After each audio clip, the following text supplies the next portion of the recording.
Hello, welcome to the second video on the Book 6 Unit 3 vocabulary.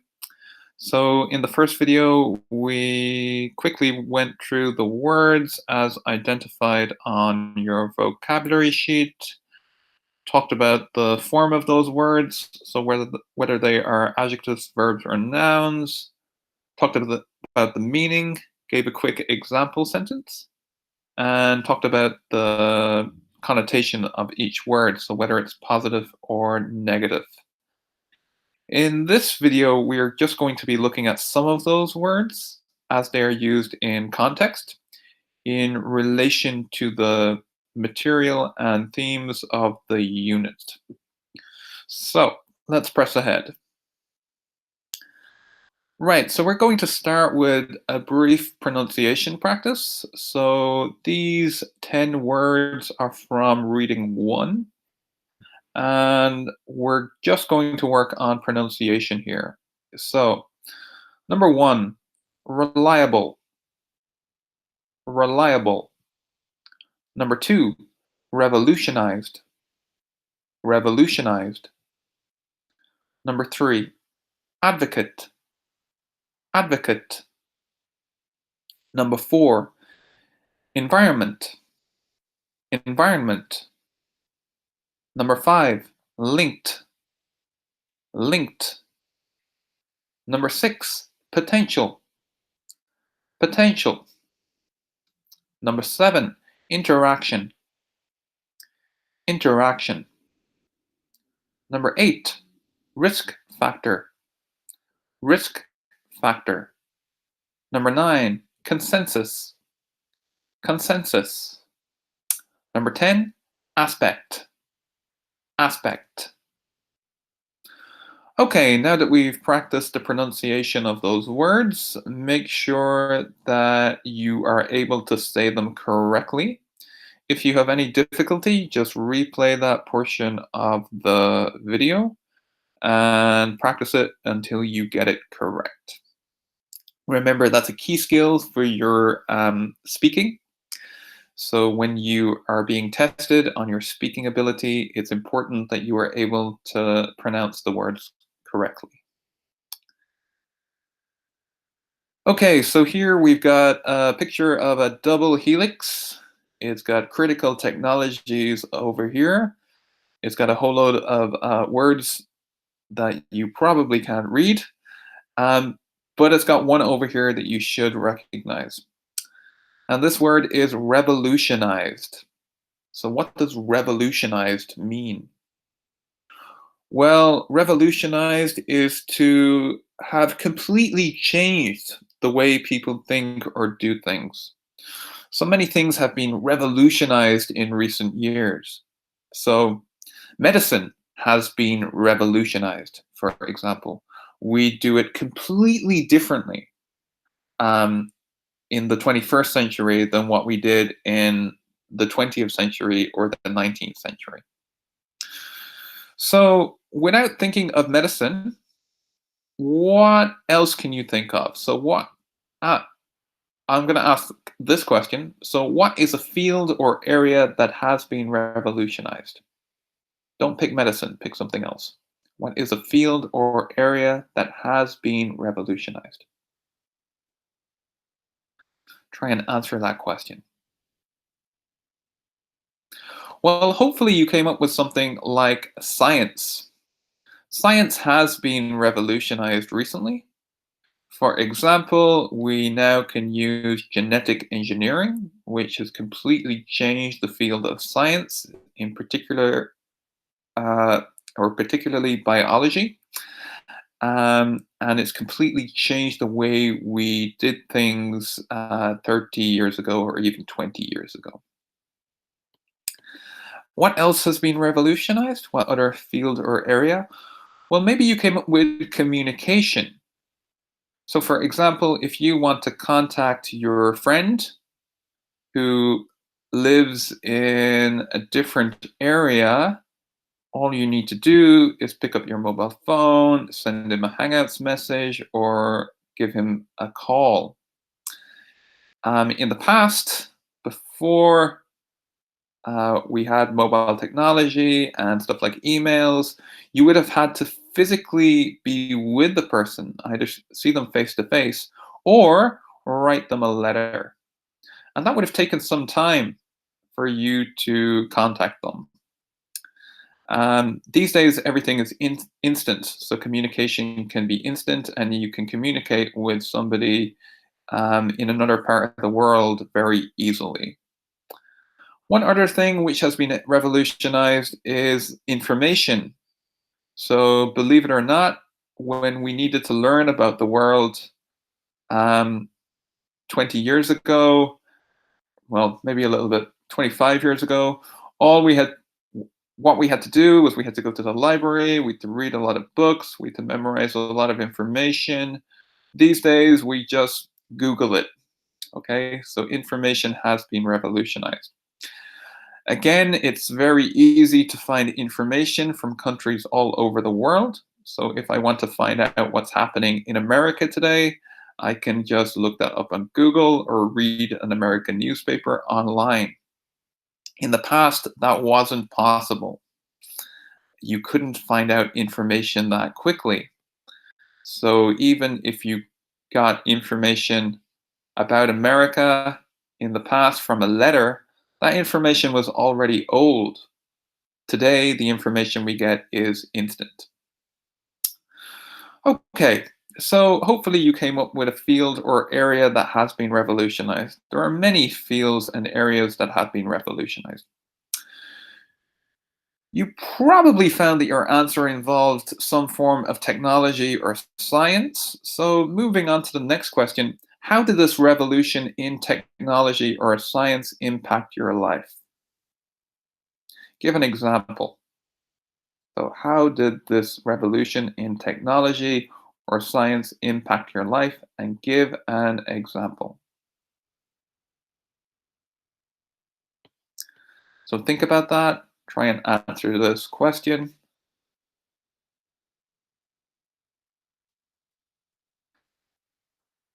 Well, I'm going to go with medicine.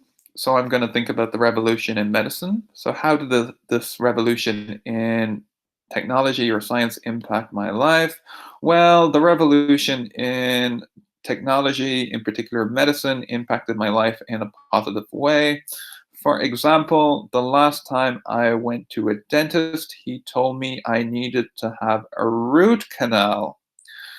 So because of the revolution in science, he was able to put me unconscious for this painful procedure. So he was able to give me an anesthetic and he effectively knocked me out. I was unconscious, so I was asleep. So consequently, I didn't feel a thing. And this was thanks to the revolution in technology. 50 years ago, we didn't have the ability to knock people out if we wanted to do painful surgery, be that on their teeth or other part of their bodies. Um, well, technically, it was possible, but it was very expensive. It wasn't widely used. So now it is widely used. So thanks to that revolution in technology, it's had a positive impact in my life. So, what is your opinion regarding an area that should be revolutionized? Well, let's think about this word revolutionized again. So, what should be dramatically changed or done very differently or rethought? So, what is your opinion regarding an area that should be revolutionized? This is a kind of difficult question, but try and think about it.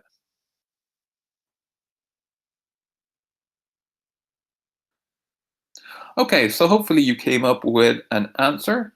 So, what is your opinion regarding an area that should be revolutionized? You can get very creative with this. You should have thought of something, a field that hasn't been revolutionized yet, and then think about how it should be revolutionized. So, maybe one example here would be education. I mean, in traditional education, we go to schools and the students meet the teacher goes into a classroom, the teacher presents the lesson. We have about 30, 40 students who are all taking in the information. There are breaks, the students leave the classroom, they go into another class. This has been going on for many years, and it could potentially be revolutionized. How? Well, online learning is one option. So we could get rid of the need for classrooms.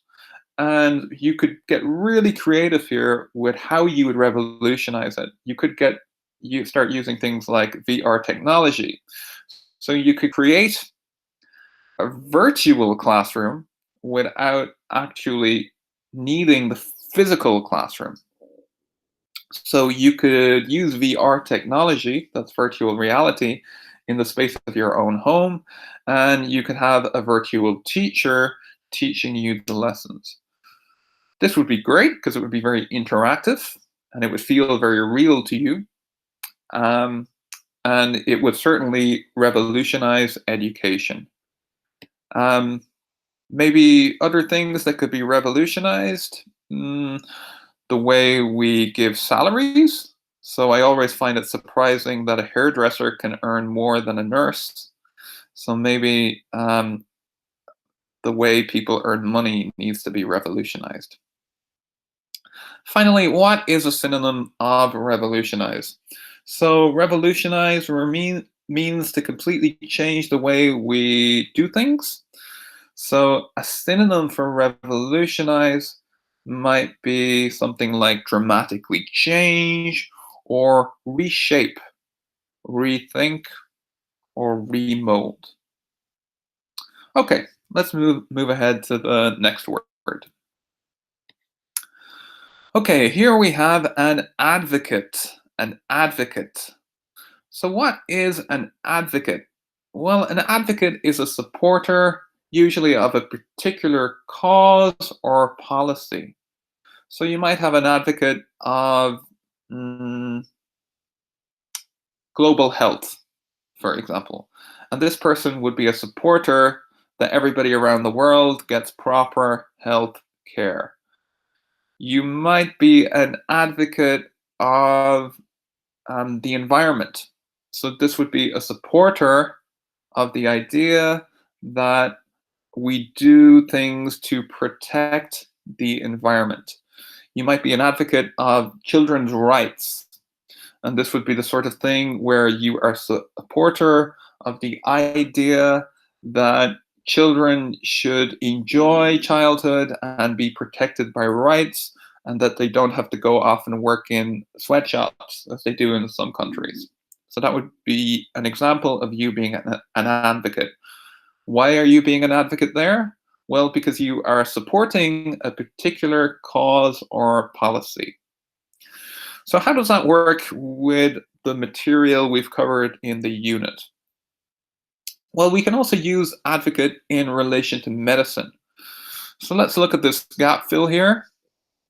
Let's think about how we might use these words. And I'm just going to go through this one with you. You can pause the video and try and do it yourself if you want. But really, the focus of it here is so you understand the meaning. So I'm just going to go through this quick. So here, if your mother asks you to make her medical decisions, you would be called her patient advocate. So what is a patient advocate? Well, a patient advocate is somebody who makes the medical choices for somebody else. What makes them an advocate in that context? Well, they are making the best decisions they can possibly for that patient. So they have that patient's well-being at heart. That's what they're interested in, the patient's well-being.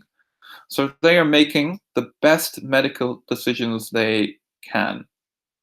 So if you're a patient advocate, you're not the patient, someone else is the patient, but you're making their medical decisions, and you are trying to make the best medical decisions possible. Then, if you were acting in her best interest, you would advocate for her health. Notice here how I said this word. I didn't say advocate, I said advocate. That's because I'm using this word as a verb. Okay, so if we're using it as a noun, it's advocate. If we're using it as a verb, it's advocate. So you would advocate for her health. What does it mean to advocate for someone's health? This really means to support someone's health and do what's best for someone's health. Okay? Do what's best for someone's health. So these words, even though they're spelled the same, have slightly different meanings. Notice one is a verb and that one is a noun. The key thing with being a patient advocate or advocating for someone's health is you want the best for them. You want the best for them. Being a patient advocate is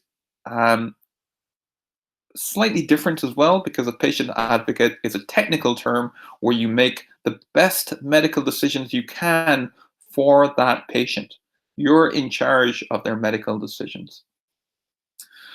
Okay, let's look at the image on the left. So, what are some words related to advocacy? Well, here you can see a whole load of words. I invite you to pause the video and go through them. Some of the key ones here are acting, interest, concerned, accountable. So, why are these words related?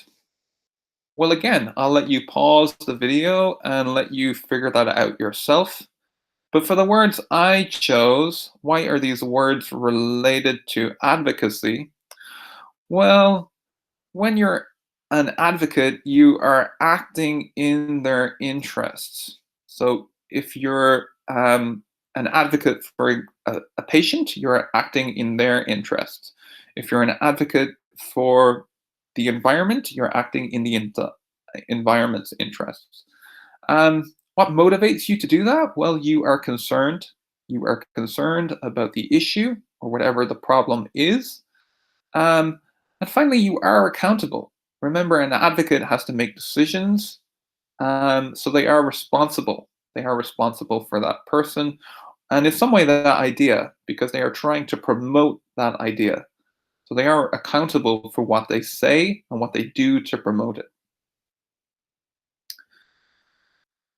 Okay, so there's one final question that's currently blocked by that little gray bar, and it's, has anyone advocated for you?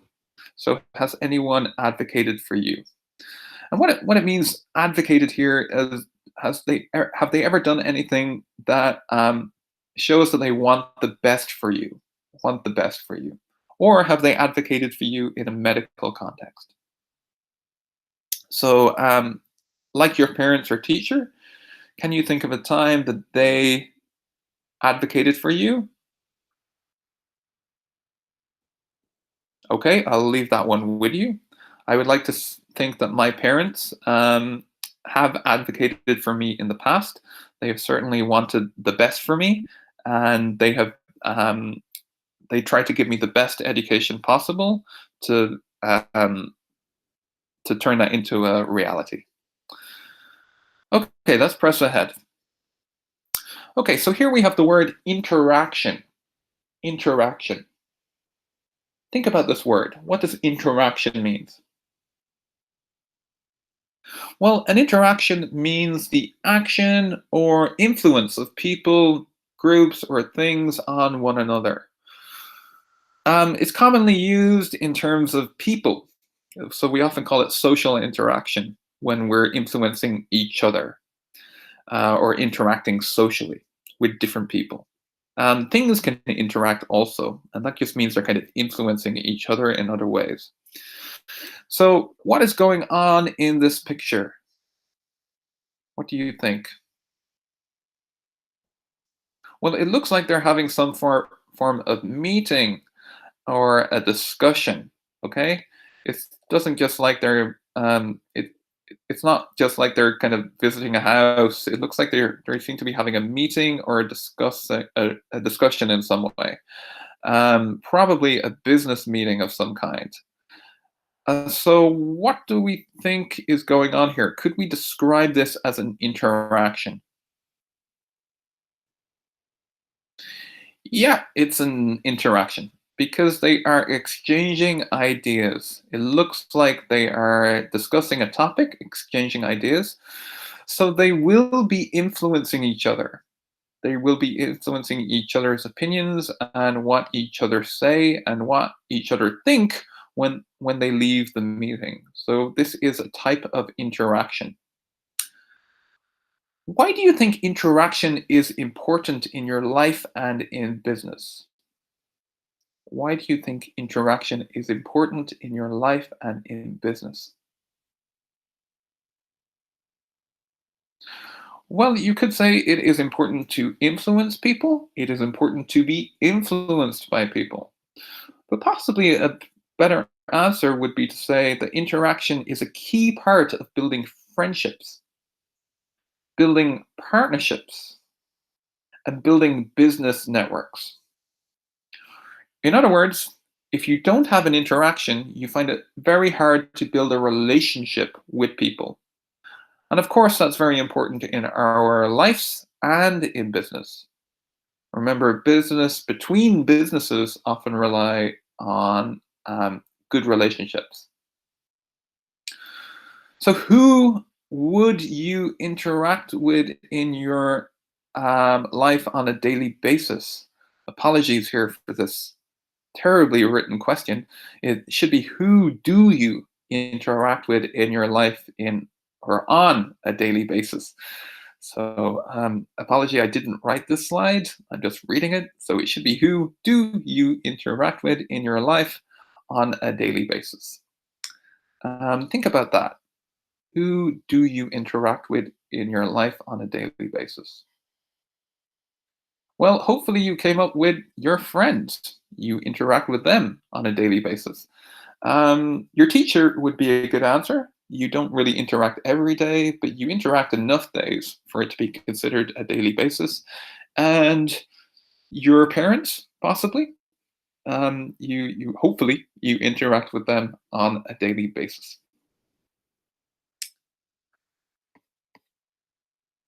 All right, one word that's kind of linked to an interaction, because an interaction is often done between groups, is this word consensus. So let's remind ourselves what a consensus is. Well, a consensus is an agreement that everyone in a group reaches. So let's think about these three questions. When is the last time you reached a consensus with a person or a group? What happened? And what was the decision made?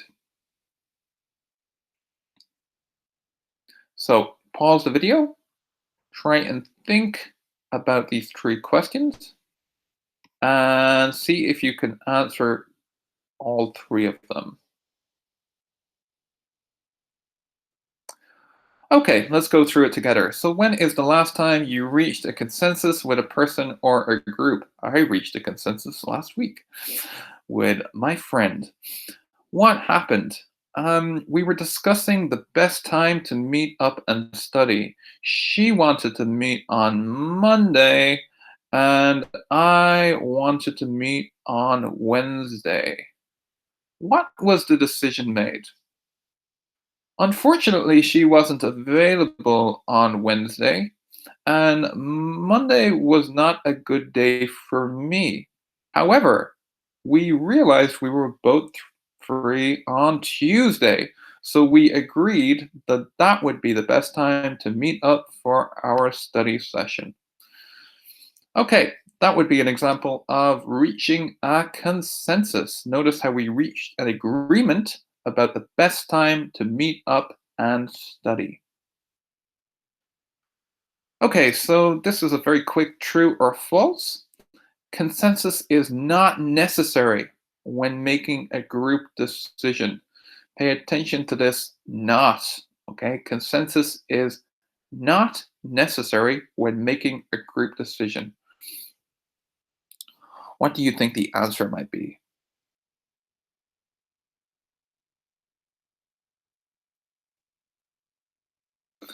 Okay, so the answer here would be false. When making a decision with a group of people, it's usually necessary to have a consensus. Usually necessary to have a consensus.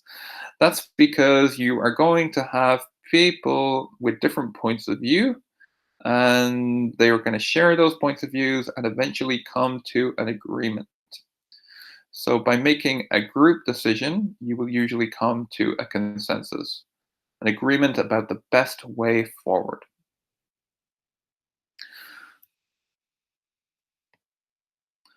Okay, so let's work a little bit on this gap fill. Here we have two words. We have impact and potential. So let's remind ourselves what these words mean.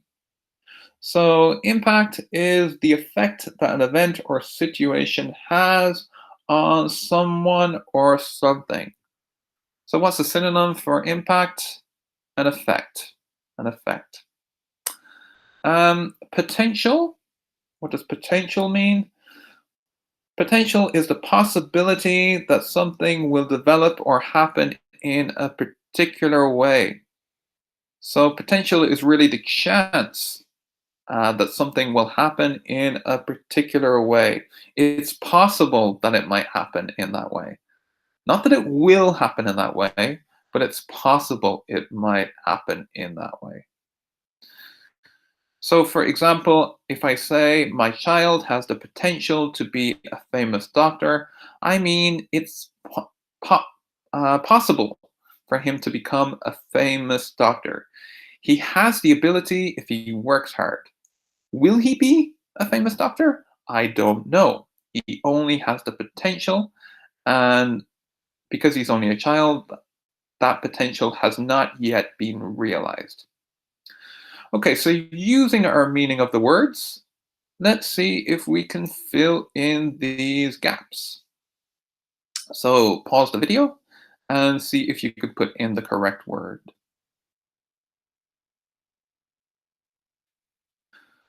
Okay, so let's start at the beginning. If genetic testing could revolutionize, radically change how diseases are thought of, the potential to impact human health would be a major change. We believe the changes would have a major impact on longevity of life. So here, the potential to impact human health would be a major change or lead to a major change. So that really means the possibility of impacting, um, the possibility to impact human health. So it's not an actual fact yet, it hasn't happened, but it has a chance of happening. We believe the changes would have a major impact on longevity of life. Notice here another word for this would be effect. Okay, let's go over this side. So the test was consistently good in quality and performance. It was reliable. What does reliable mean again? Well, it means able to be trusted or dependable. So why is reliability important? Well, reliability is important for lots of reasons. One reason it's important is we need people to be reliable because sometimes we depend on people in our everyday lives. For example, you need your teacher to be reliable. If you went into class and your teacher only showed up one day out of every four, then your learning would suffer as a result. So you need your teacher to be reliable. If your teacher showed up to class and instead of covering the material that's important for your test, he started covering something else like theoretical physics, that might make for an interesting lesson, but it wouldn't help you in your test. So you need to be able to trust and depend on your teacher. Reliability is important in other contexts. For example, if I'm building a house or building anything, I need to get the correct measurements for the materials I'm using. For example, wood. If I'm building a house out of wood, I need to get the correct measurements. But you can imagine if I was measuring some wood and I was trying to get everything to be 1 meter long, and my measuring tape would sometimes say 1 meter, sometimes say 20 centimeters, sometimes say 180 centimeters. So here it's not giving a reliable measurement. It's changing the measurement. And this would create a lot of difficulties when building the house. So we need things in our lives to be reliable because we depend on them working correctly. Let's look at number 2. Should patients have a reliance on doctors or participate in their healthcare? So, should patients have a reliance? Reliance here means to depend on, to depend on. So, should they have a dependence on doctors or participate in their healthcare? What do you think? Pause the video and try and answer that question because it's an interesting one.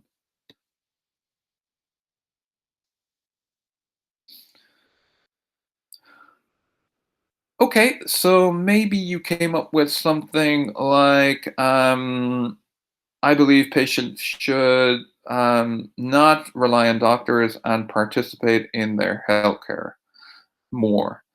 That's because if participants rely on doctors too much, they will not be able to look after their bodies as well as they should do.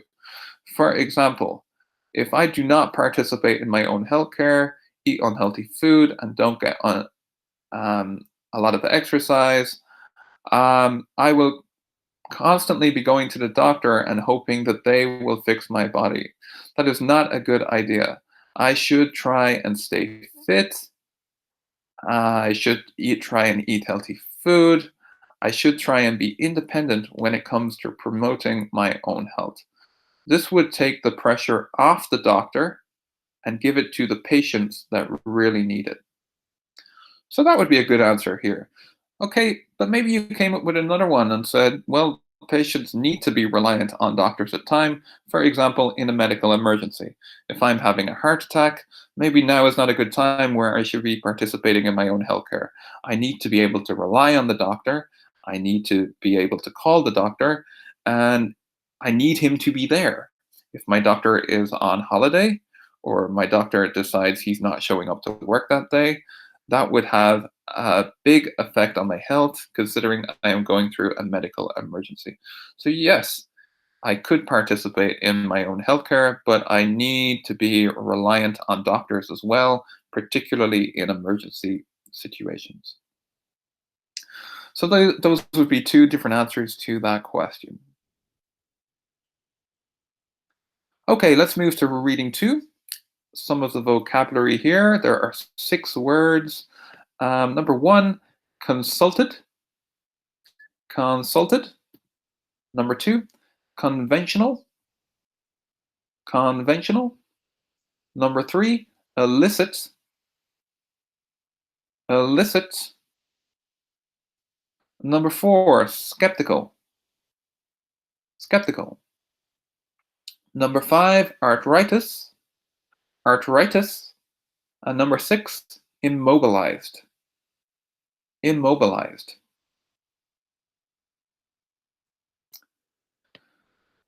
Okay, so here we have a gap fill exercise. It's asking us to complete the paragraph using the correct words below, adjusting for the proper word forms. So let's remind ourselves, what are word forms again?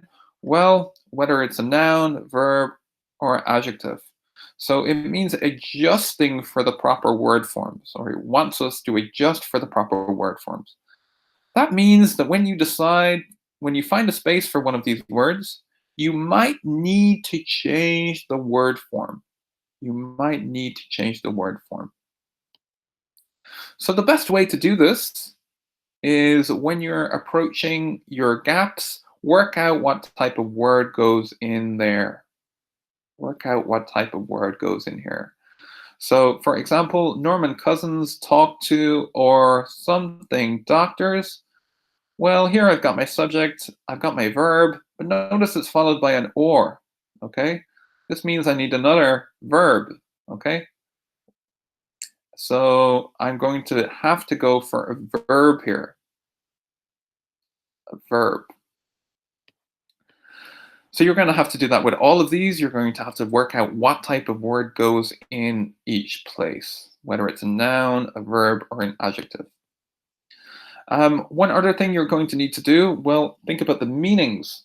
So what is conventional, for example? Well, conventional means what? Traditional. Conventional means traditional. So what do we mean when we say traditional? Well, we mean following the behavior that most people in society consider to be normal.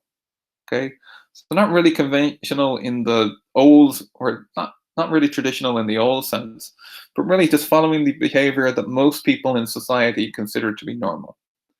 I guess it is kind of old because it's become normalized. This word consulted or consult, that word means to ask information or advice from someone because they have an expert knowledge on the subject. So you consult your doctor about medical advice. You consult your teacher about English advice.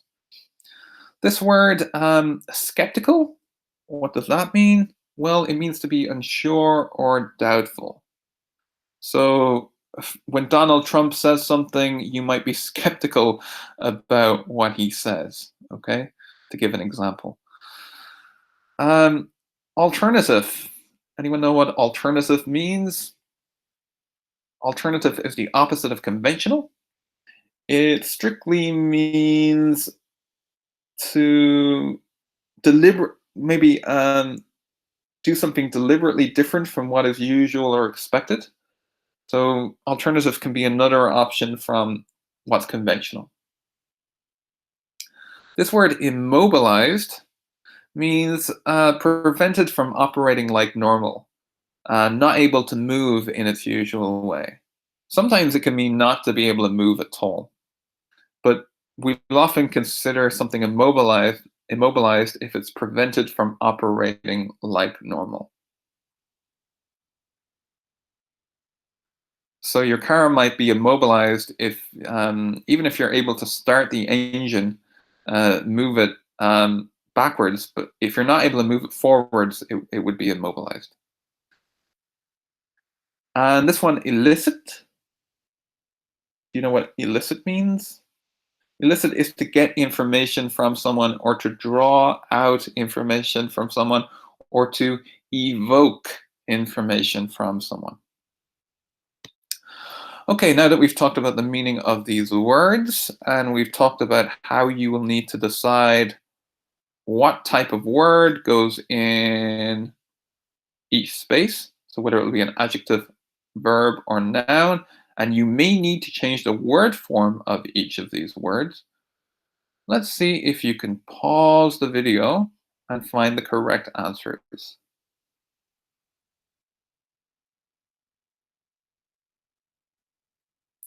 Okay, hopefully you had time to do that, so let's go through them. So Norman Cousins talked to or consulted doctors about his health condition.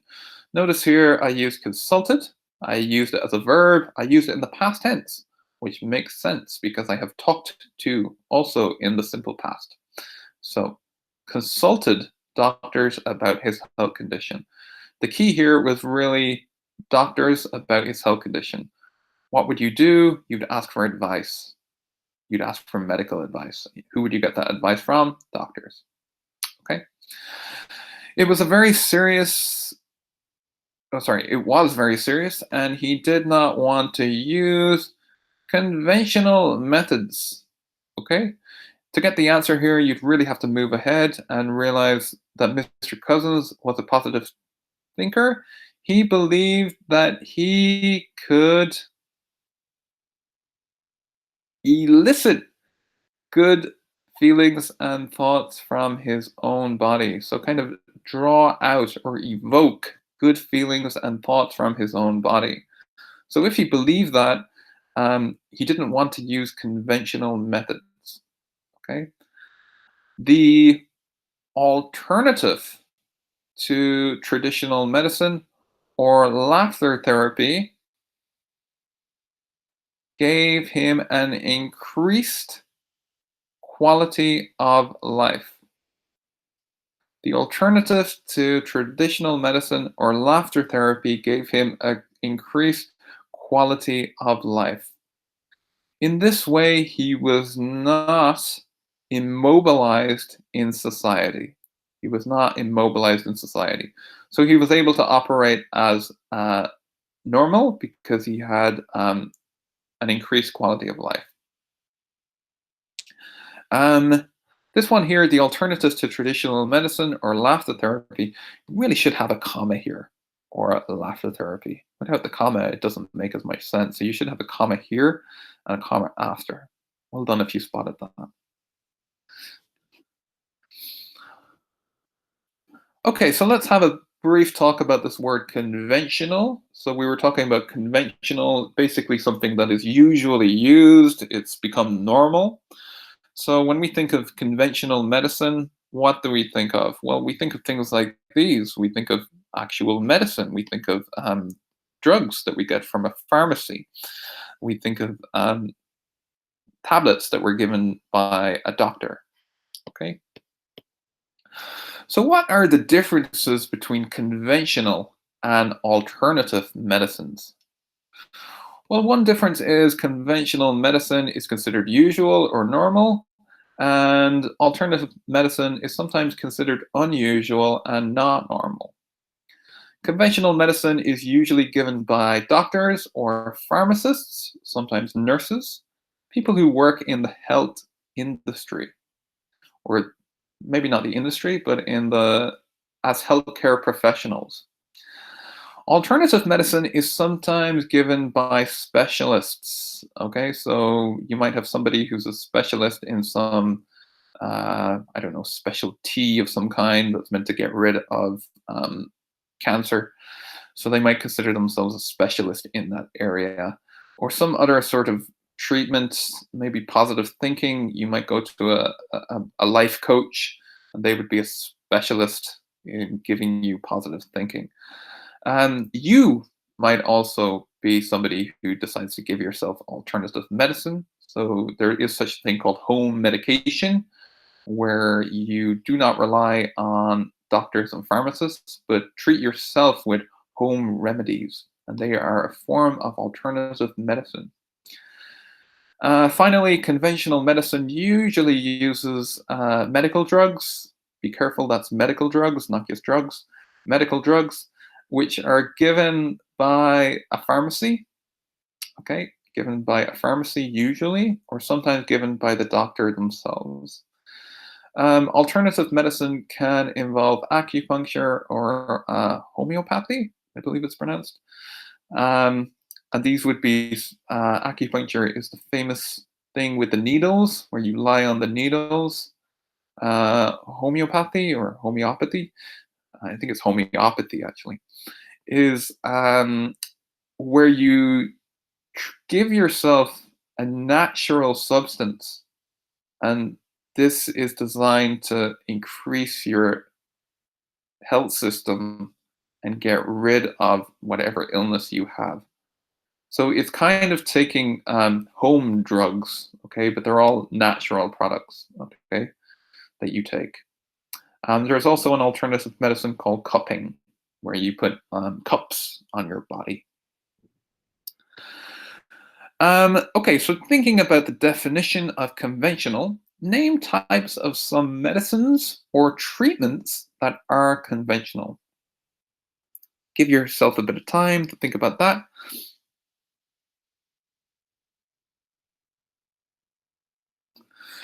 Okay, so some medicines which are conventional might be, well, if I have medical drugs, for example, so I could name some medicines. So paracetamol, for example. If I'm suffering pain, I might give myself paracetamol. If I have a headache, I might take some aspirin. Okay, so that would be a conventional medicine. It's usual. It's common. In America, they've got some different ones, and in Ireland they have some different ones, and I'm sure in Saudi Arabia they have different medicines. But you usually buy them either at a pharmacy or be given them by a doctor. Uniflu is another one. If you have the flu, you might take something called Uniflu. So, what are some conventional treatments? Well, if you have a, a sore tooth, you might need a filling, or you might even need a root canal, and these would be conventional tooth treatment. So, something you might get from your dentist. There are unconventional treatments, like you might take some sort of home remedy, but that wouldn't be conventional. Another conventional treatment is obviously if you have cancer, chemotherapy is a conventional treatment. Um, and yeah, they would be some examples.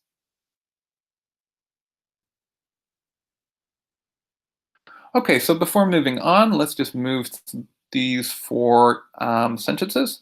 And basically, what we're going to have to do here is choose the correct answer. So for number one, for example, when a person consults another, they A, seek advice, or B, receive a mandate. Receive a mandate.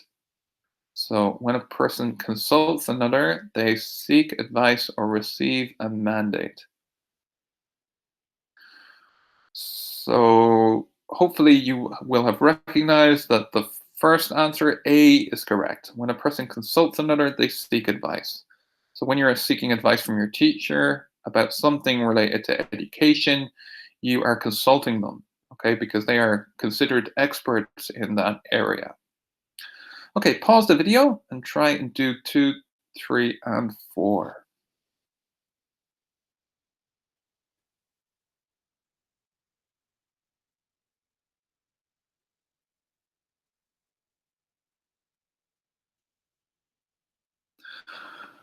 Okay, so unconventional treatments are A, traditional means, or B, untraditional means. The correct answer here would be B, untraditional means.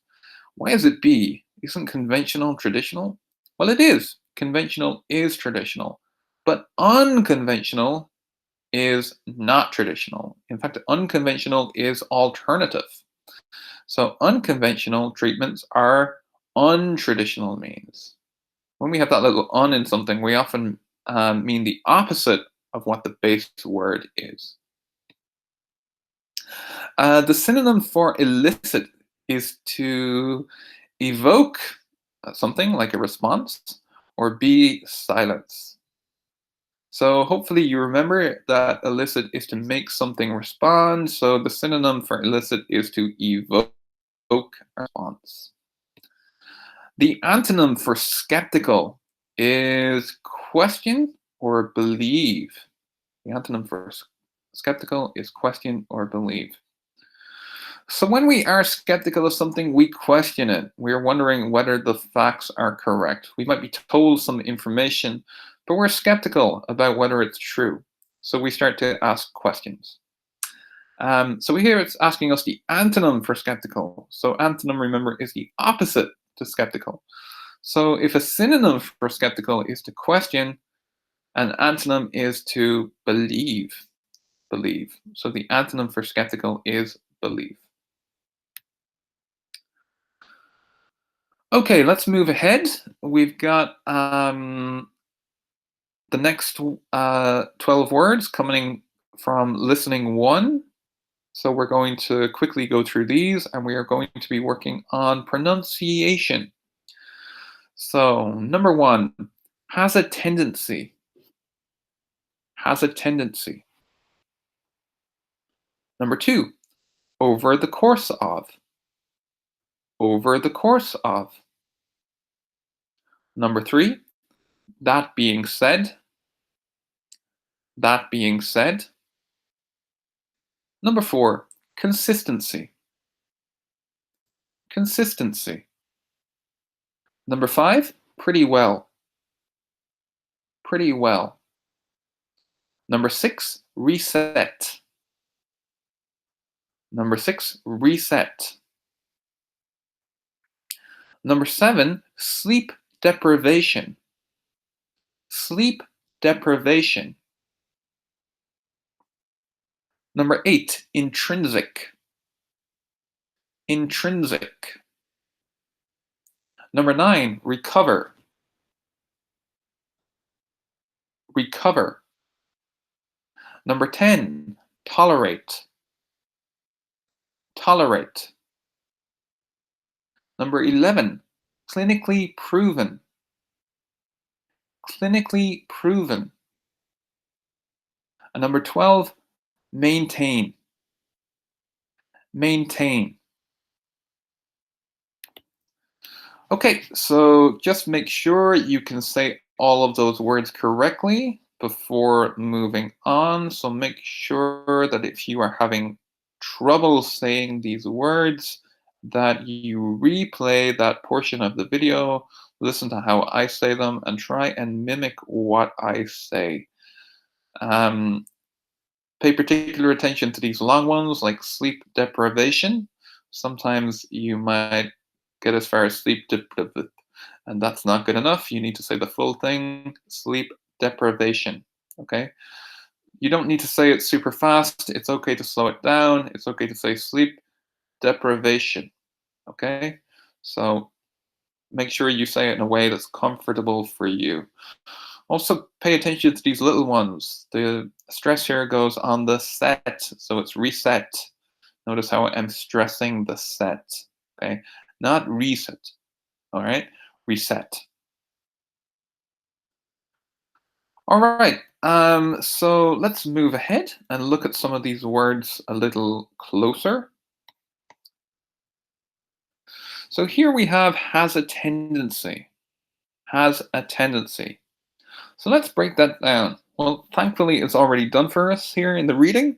So if you have a tendency, you are likely to do something. So for the qualities on the right, what are some tendencies that people with these qualities might have? So if you are intelligent, what tendencies might you have to go through with that quality?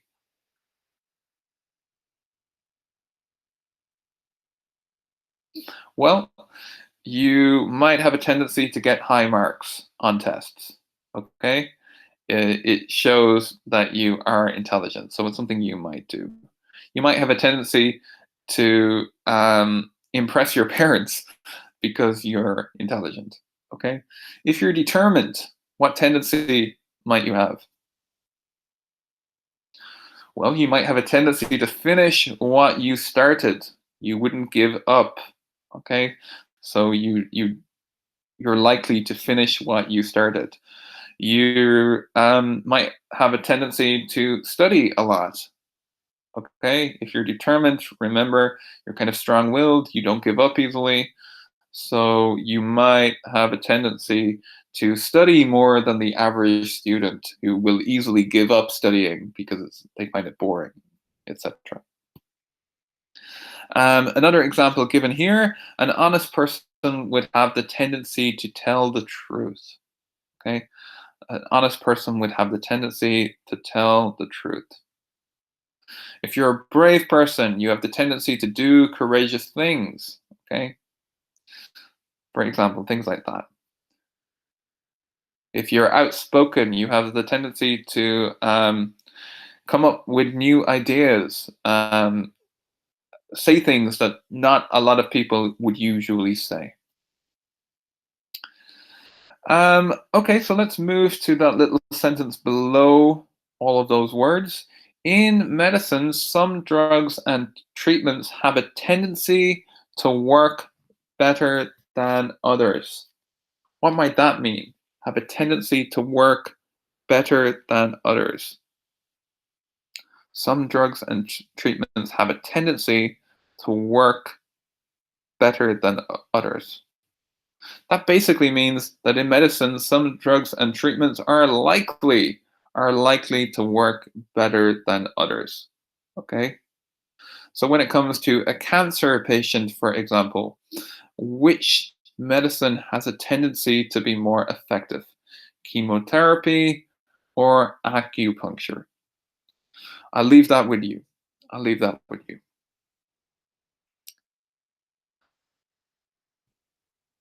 The next expression is over the course of.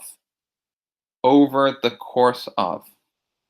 Think about what over the course of means. Oh, over the course of.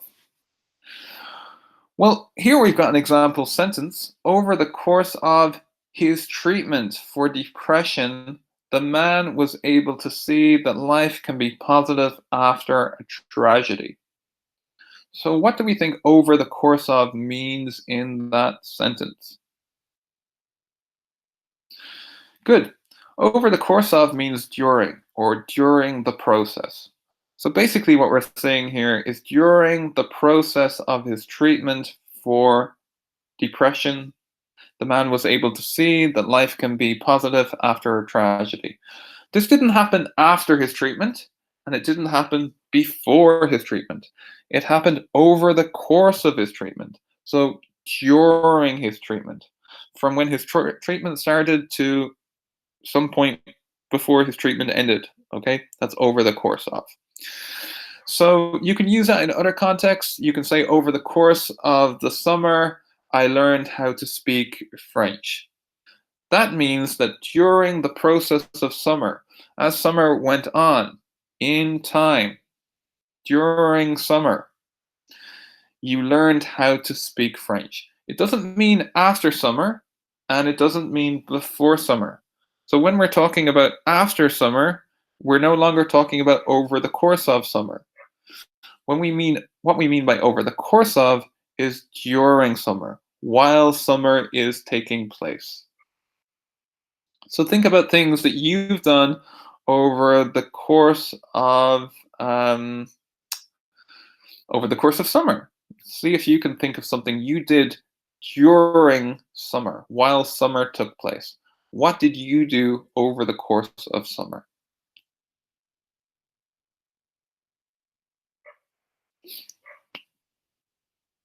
Okay, now that you've done that, think about what you might go through if you went through a treatment.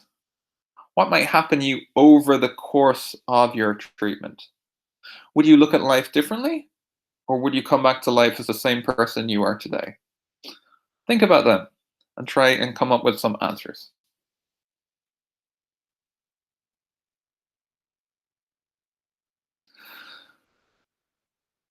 Okay, that being said, and here, that being said is basically a transition of contrast.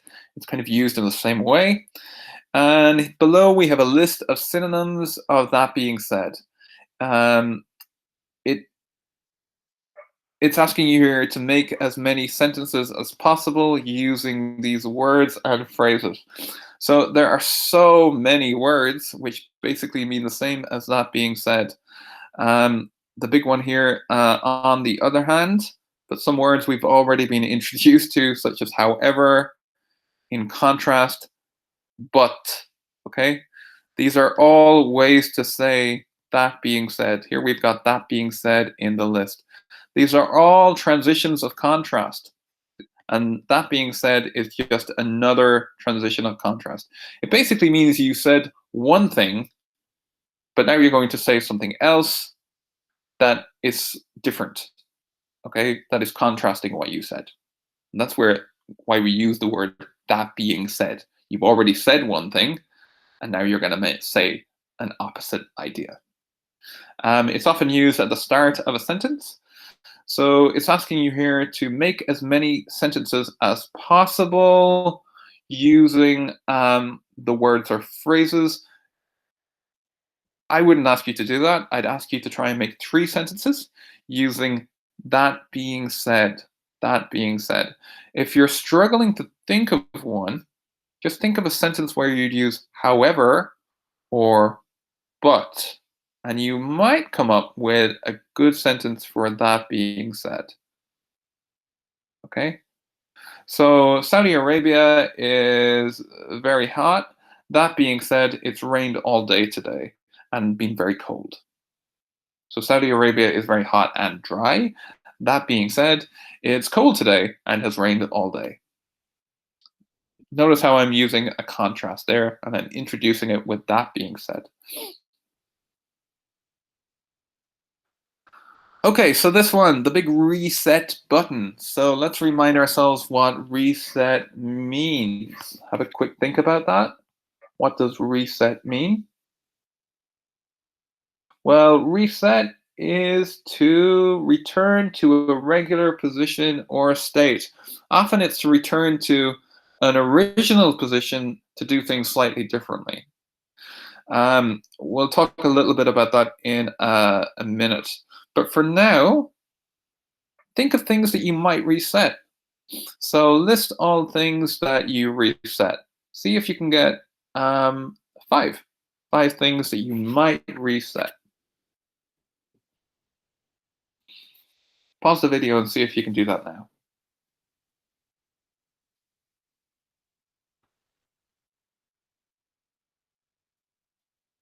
Okay, so a common thing that you might reset is an alarm. Okay, so your alarm on your phone, your alarm on your alarm clock, if you want to change the time on it to something else, so instead of being woken up at a certain hour in the morning or at a certain time, you might reset it to a different time. Okay, so you reset your alarm. That's one thing you reset. You might reset your phone, go back to its original factory settings. You might reset an electronic device like an iPad or smartwatch. These are all things that you might reset. You could reset a TV to go back to its original settings. Some other things you might reset that you might not think of very often is you can actually reset your life. That might sound strange to you, but it's a common expression in English to reset your life. And basically, what you're doing when you reset your life is you're kind of going back to the beginning and you're doing things differently. So, when you reset your life, in your goals and ambitions and your way of doing things are suddenly changed. So you've decided these don't work for me anymore. I'm going to rethink the way I live, rethink what my goals and ambitions are, rethink my values, and rethink my way of doing things. And when you do that, we call it resetting your life. You might also reset your priorities. This kind of has a similar meaning to reset your life, but it's not as maybe it's not as strong. So this is just a way of kind of reordering your priorities. So maybe money is the most important thing to you now, and family could be the second most important thing to you. Well, if you reset your priorities, you're kind of going back to the beginning, and then you're kind of, well, actually, now that I'm resetting my priorities, maybe family is the most important thing to me, and money is, I don't know, the fifth most important thing to me. You can have other things that are second, third, and fourth. So that would be an example of you resetting your priorities. The important takeaway here is while we usually reset things like electronic devices or alarms are very common to reset, we can reset other things like our priorities or our life, um, and even other things like our ambitions if we're getting really creative with the word. So, is there anything you would like to reset? Can you think of anything maybe you would like to reset? Would you like to reset your priorities? Do you think at some point in your life you might reset your priorities? Do you think what's most important to you now will be most important to you in the future? Will you have to reset your priorities? These are all questions you can ask yourself to try and understand this word better. Okay, so the next word is intrinsic. Intrinsic. What is intrinsic? Have a think about that. What does intrinsic mean? Well, intrinsic means the part of the basic character or nature of someone or something. Notice it can be of someone or something. So here we've got a definition of intrinsic, belonging to a thing by its very nature, or here as another definition, situated within or belonging solely to the organ or body part in which it acts. That's kind of that little bit at the end isn't the easiest to understand. So I'd say situated within or belonging to someone or something. So intrinsic can be a difficult word to explain. So we're going to kind of work by looking at this picture and asking what parts of it are intrinsic. So what parts of this picture are really needed, or kind of make this picture what it is? You might look at the water, for example. This picture would not be it would not appear the same way if the water was not there. This is some sort of lake, I think it is. So if we were to take away that lake, the whole nature, the whole way we experience the picture would change. So an intrinsic part of that picture is having the lake in it. You might also say the mountains. The mountains are an intrinsic part of the picture. Why are the mountains important? Well, the mountains are important. Not only are they important in the top half of the picture, but you can also see their reflection on the water. Okay, so that's a very intrinsic part of the picture. So without having that, the picture would be very different. Okay, so very different. It's an essential part of the picture. Some part that might be less intrinsic is this tree. So really, if they removed this tree, would it affect the picture that much? Probably not as much as the water or the mountains. So you could argue that this tree is less intrinsic, not as intrinsic as the mountain and the water. So what we're really trying to get at here is that this is the water and the mountain are really part of what makes this picture what it is. They are part of the picture's nature. In other words, they are an essential part of the picture. They are an essential part of it. So they're basically a basic part of it. Without that part, or without those parts, it would not be the same picture. So we don't only speak of intrinsic when it comes to objects or pictures or art. We can also use it when talking about um, people, for example. So if you were a very kind person, then kindness would be an intrinsic part of your nature. If you were to take away that kindness, you wouldn't be you. Because one of the first things you think about when you think about you, if you're a kind person, is the fact that you're kind. So once you take away that kindness, you might be a very different person. People might not recognize you in the same way. So if you're an incredibly kind person, kindness is an intrinsic part of your nature. So the kind things you do are an intrinsic reflect your kindness, which is an intrinsic part of you. So it's an essential part of you. It makes you you. So that's basically what intrinsic means. We can also use intrinsic in more general ways. So we can say an intrinsic part of life. What's an intrinsic part of life? Well, all things eat or consume. So eating is an intrinsic part of life. If we take away eating, life is not life. You might think that all things sleep. So sleeping is an intrinsic part of life. If we take away sleeping, then life is not life. Okay, so these would be intrinsic parts of life. So when you think of the most essential, the most important parts of someone or something, that's kind of what the intrinsic represents, or what we mean by intrinsic. So try and think of an intrinsic part of you, a quality you have. So something that people look at you and go, "Wow, you're like this." That's probably an intrinsic part of your nature. So try and identify something that's an intrinsic part of you. Pause the video and see if you could do that now.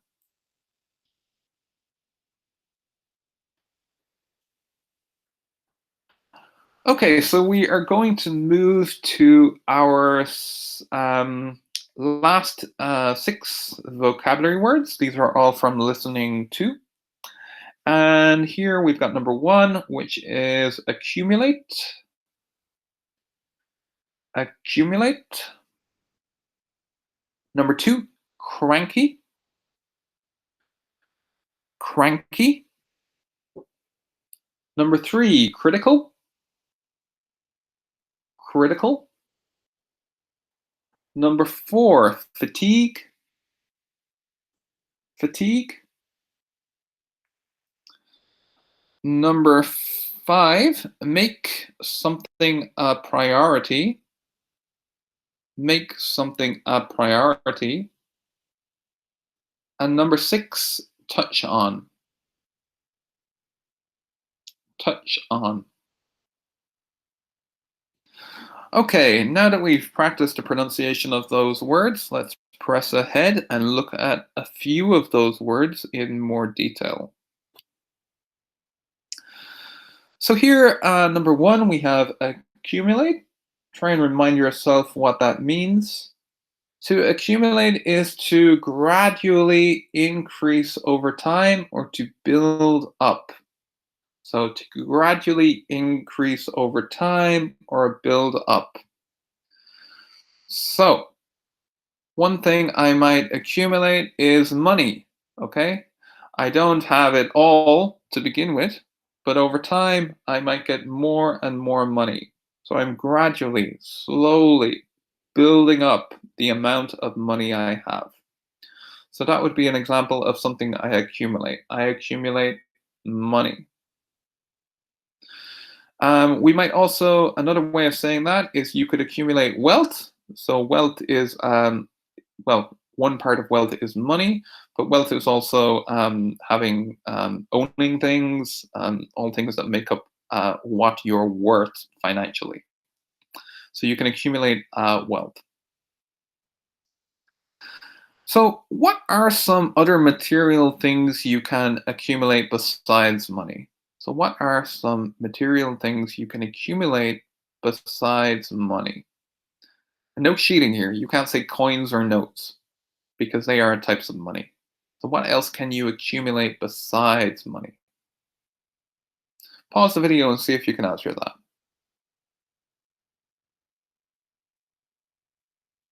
Okay, well, hopefully you came up with something like clothes.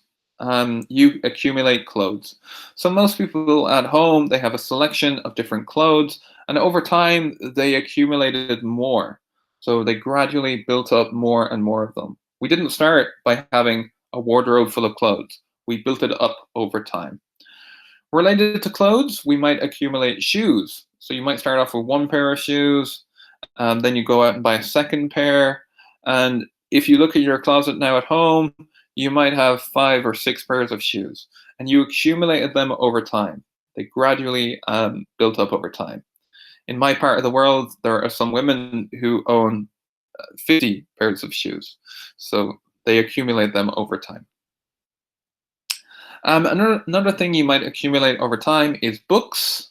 So if you're a big reader, you might go out and buy a few books. You don't throw those books away. Instead, you put them on a shelf. You've read the books, so you go out and buy more books. And over time, the amount of books on your shelf builds up. So you're accumulating books. You might also accumulate toys, particularly if you're a parent or if you're a child. So children like to play with toys. They don't like to throw their toys away.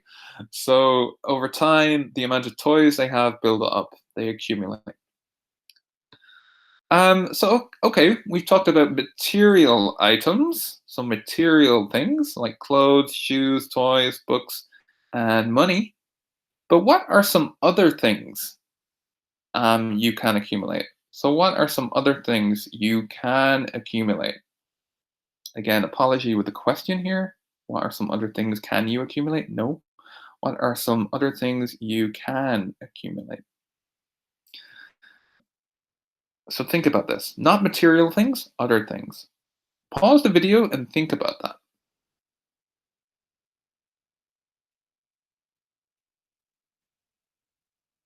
Okay, well, I'm going to give you two things you can accumulate that aren't material.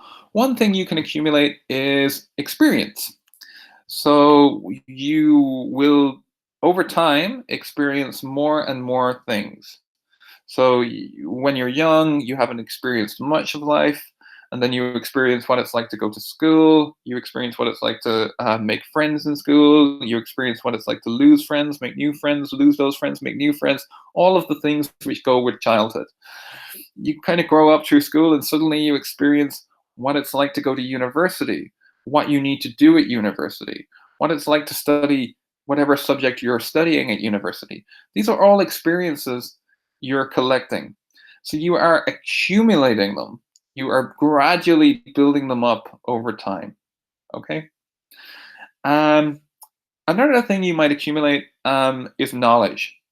So we all start off as little babies with kind of not much knowledge in our, well, no knowledge, because considering there is a distinction between knowledge and intelligence, there is actually no knowledge. Knowledge is something we acquire from culture, and there's no knowledge in our brains. And over time, we start learning about the world. We start learning about how things work.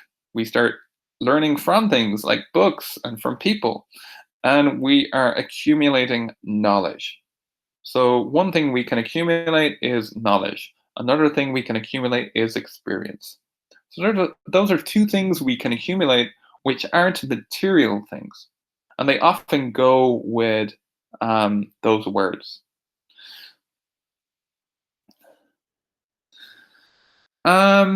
Okay, so let's move to the next word. Oh yeah, this one's a good one. Cranky. Cranky. All right, think about that. What does cranky mean?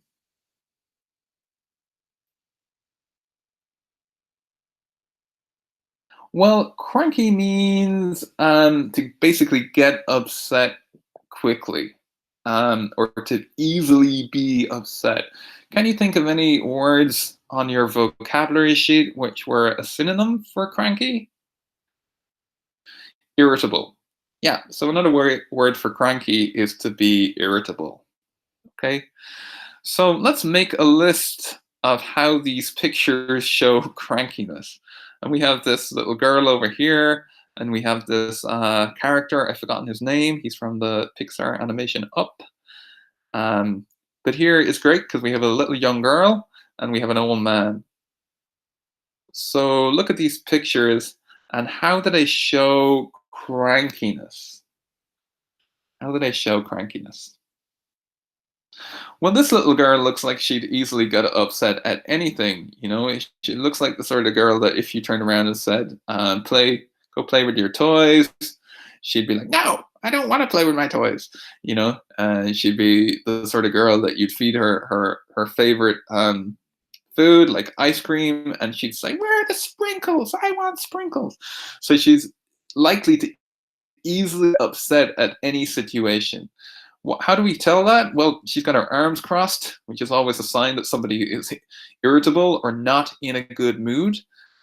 She's giving us the angry eyes, the evil eyes, and look at her little upset grimace. Yeah, or kind of, you know, the way her lips are downturned. So yes, she looks very cranky, the poor thing.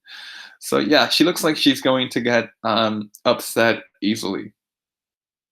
Do you think it's fun to be around a cranky person?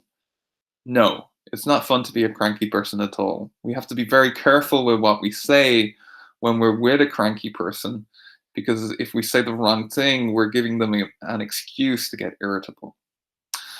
And here we have a picture. It's a similar picture. But this time it's a cranky old man. But again, you can see he's giving us the hard look. He's got the kind of downturned lips, And he's the sort of guy that doesn't really look happy about anything, and he looks like a lot of things will upset him. So if we do something wrong in his presence, he'll probably give out to us. Why? Because he's cranky. He's cranky. He looks cranky. So there is a stereotype about old men. Old men are often considered cranky because the world doesn't operate in the way they want it to. So they're easily upset. Okay, I mentioned it is a stereotype. It's not necessarily true, but just to tell you that it's there. Okay, so here we have another word. It's called critical.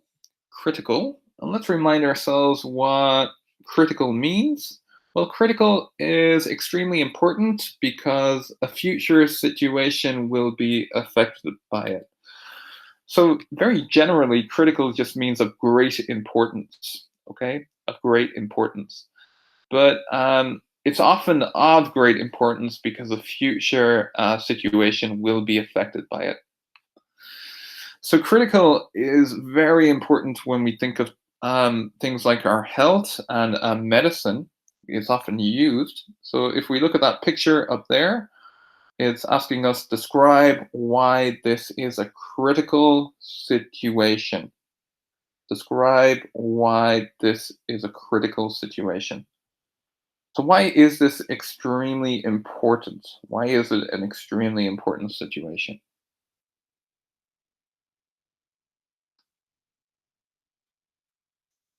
Good. Yeah. So it's because he could die. He could die. Okay. So his future outcome is possibly him dying. So if he doesn't get the right treatment, if his body doesn't react in the right way, he might die. Okay. So he's in a situation where death is possible, and that's often what critical means in terms of medicine. It means if you're in a critical condition, you're in a situation where you could possibly die. Okay. Um, so explain why. Oh, I've lost my question. Explain why health issues are often considered critical. What do you think the answer is? It's because you're often in a situation where you might die as a result. Okay, so if you're in a critical condition, you've got a chance of dying. So we're talking about health issues, sometimes people are on the cusp of life and death, and these conditions are considered critical. When you're on the mend, we call it different. We call it being stable. Being stable. Okay, so your situation isn't getting much worse.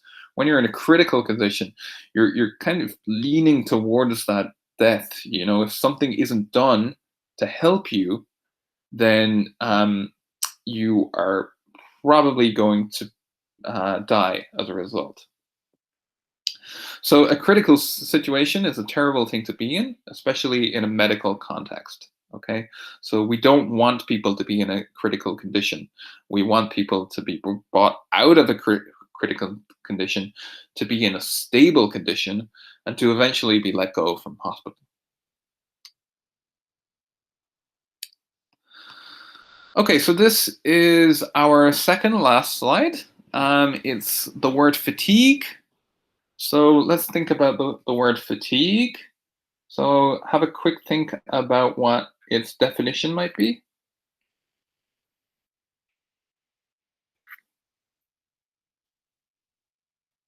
Okay, so fatigue is a feeling of being extremely tired. It can come about through hard work or exercise. Um, that's important because it's mentioned on your vocabulary sheet. And it's important to remember that you could be fatigued because of exercise, and you could be fatigued by hard work. You, but there are some cases of fatigue that's not caused by exercise or hard work. I'm going to talk a little bit about that in a minute. So the important thing to remember about fatigue is it's a state of being extremely tired, where you have no motivation or energy, and it often happens on a daily basis. Okay, it often happens on a daily basis. So, very quickly, list some causes of fatigue. Well, you can be fatigued by doing a lot of hard work, or you can be fatigued by doing extensive exercise. So maybe after running a very long marathon for like 3 days, you can go through a state of fatigue. But really, you can get it from other things as well. By being depressed, you can get fatigue. This means that your body kind of shuts down, you feel extremely tired, and you're getting no motivation or energy to do things. Lack of healthy lifestyle choices can lead to fatigue. So you can feel extremely tired and have no energy or motivation because of the lifestyle choices you make, such as a bad diet, um, and actually getting no exercise can also cause fatigue. And you can also be fatigued as a result of disease. Disease can cause fatigue. So a common cause of fatigue would be the fever or the flu. The flu, you have no energy during the flu, or no motivation to do anything, so you are fatigued. So how is fatigue similar or different to being tired? Well, this is a kind of a difficult question, but fatigue is, first of all, it's a feeling of being extremely tired, but it's also not having any motivation or energy. Now, fatigue doesn't always happen on a daily basis. You can be fatigued after a long run, or a marathon, or after doing some very hard work. That's one way you can use the word. However, it's more common to say we are fatigued if every day we feel tired. Every day we feel tired. Another important thing about fatigue is it's often not relieved by sleep. So when you're very tired after something, you might want to go for a sleep, and then you feel you have your energy back. Well, because fatigue often happens on a daily basis, it's often not relieved by sleep. So you might sleep, but wake up the next day and still be very tired. Okay, so there are some subtle differences between fatigue and being tired. What can be some medical causes of fatigue? Well, if we're talking about an illness, a medical cause, then the flu can famously cause fatigue. It can sap all the energy from your body, so you're tired and you're extremely tired. You're not able to do anything, and you have no motivation to do anything. There are some medical treatments that can cause fatigue. For example, chemotherapy. So, a patient who is after getting chemotherapy doesn't have any energy to do things. So, they are incredibly fatigued. Another type of treatment would be a ventilator. People wondering what a ventilator is, it's that mask you put on your face to get oxygen. And a ventilator, after we're taken off it, we might feel fatigued. A ventilator can cause fatigue because a ventilator is really giving you your oxygen, so your lungs don't work. And when you're taken off the ventilator and your lungs start working again, this can drain a lot of the energy from the body. And as a result of that, you're fatigued. Okay. So before we move on, just remember fatigue, a very easy definition would be to be extremely tired. And it can happen after hard work or something like extreme exercise, but it can be slightly different in meaning. It can be distinguished from being tired. It's a lot stronger. It's a lot stronger than being tired.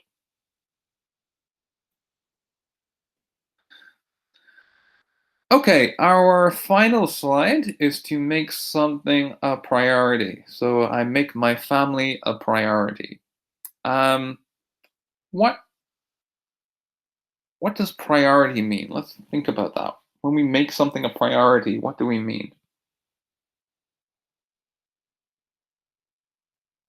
Well, when we make something a priority, we make that something our main concern or our most important task. So let's say if you had a test tomorrow, your priorities might be number one, study for the test. Number two, eat dinner at 6.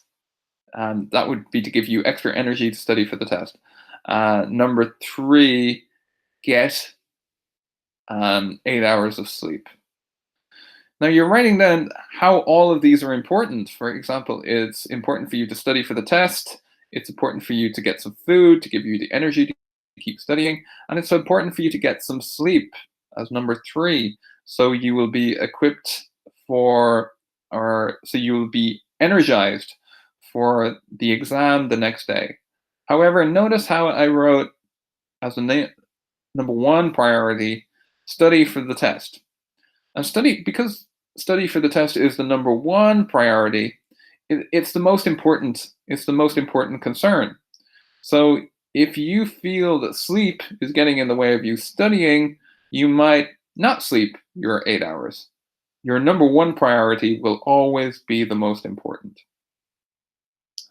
Okay, so when you make something a priority, you make something your main concern or your most important task. So, how do you prioritize what is important? How do you prioritize what is important?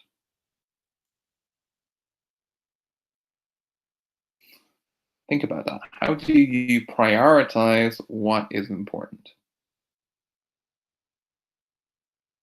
Well, you prioritize what is important by thinking about what you need to accomplish something or to achieve something, or you prioritize something by,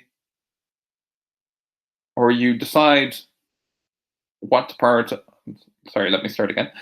You prioritize what is important by doing something like this, making a list. Making a list. That would be a handy way of prioritizing what's important. Then thinking about what is important and writing them down in order. So most important to the second most and third. Things that aren't priorities, you can leave off the list. So if they're not important, you can remove them from the list. Urgent is most important thing to do. Do not. I didn't even know what that's trying to say. Urgent is most important thing to do now. Do now. What is urgent for you? So I think what this number two is trying to say is what is urgent is the most important thing to do now. Okay. So what is urgent for you? So for you, what is the most urgent thing for you? So what is the thing you really need to do now? Well, hopefully, the most important thing for you to do now is to listen to this video. Hopefully, this is your number one priority. So, yeah, hopefully that's your answer. But maybe it's not the most urgent thing for you to do. Look at the different word forms of priority on this page. What are they? What are their parts of speech? So here we have priority, here we have priorities, and here we have prioritize. Prioritize. So we talked about priority. So a priority is when something is the most important thing to you. So for example, if you have a test tomorrow, maybe studying is your priority. On other days, maybe playing computer games or socializing with friends is your priority. That's the most important thing to you. But because you have a test tomorrow, your most important priority now is to study for the test. That's the thing that's most important to you. So that's a priority. That's it being used as a noun. Okay. Notice here it's being used as a singular noun. So you can say that you can use priority as a singular. So my priority tonight is to study. My number one priority is my family. That's a way of saying my family is the most important thing to me. But you can also have priorities, okay? You can have more than one. So I gave the example before about things that you could be doing tonight to help you with your study skills, and you would write them in order. So these are all things that are important to you, things that you feel you must do. Now, it's very important that you realize the most important will be number one. Number one. And that's sometimes why we say or use the phrase, what is your number one priority? That assumes that you have more than one priority, that you have priorities, but you will have a number one, the most important one. So we can have more than one priority. That's why we'd have priorities. And here the part of speech is the plural noun. Okay, plural noun. Getting rid of the Y, adding an I, ES. Okay, priorities. These are both nouns. One's a singular and one's a plural. Now, this one over here is prioritize. And here we're using it as a verb. When you prioritize something, you are going through the act of making something more important. So if you're making a list like this, you are prioritizing what's important. You are prioritizing what's important. So before moving on, pause the video and make a very quick list in your head about what your priorities are tonight. So what's most important to you tonight or today if you're listening to the video during the day. So what are your priorities?